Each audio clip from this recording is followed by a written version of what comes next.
ta đi có cua ra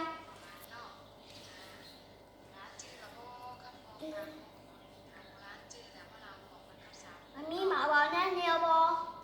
con còi cái cu đi bù mi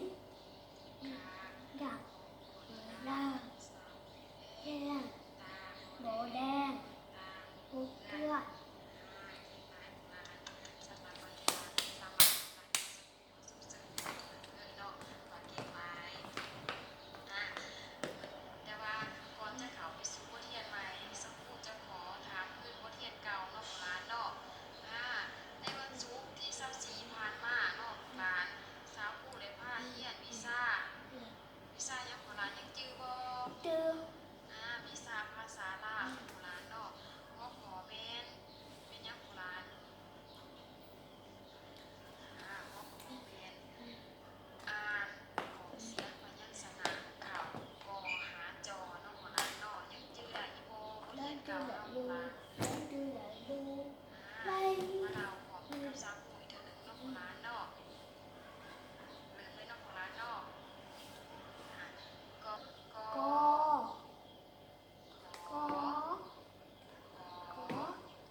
สาวครูก็จะมาสอนวิชาภาษาลาวของร้านนอก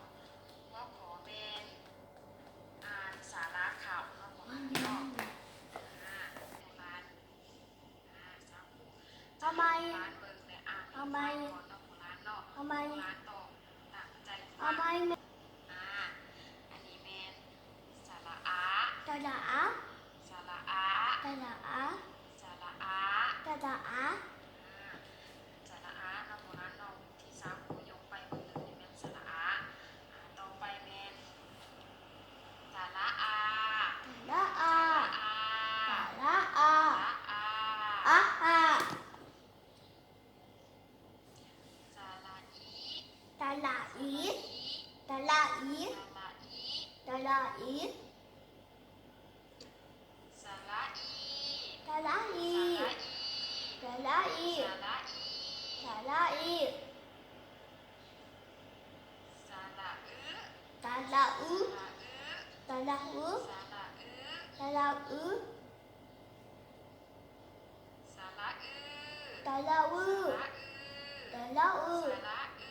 สาระอืเป็นจังได๋พ่อบ้านอันนี้เป็นสาระข่าวที่สาวครูนำมาสอนในมื้อนี้เนาะพ่อบ้านเนาะจะมีสาระอาสาระอาสาระอีสาระอีสาระอืสาระอืเนาะพ่อบ้านเนาะมีอยู่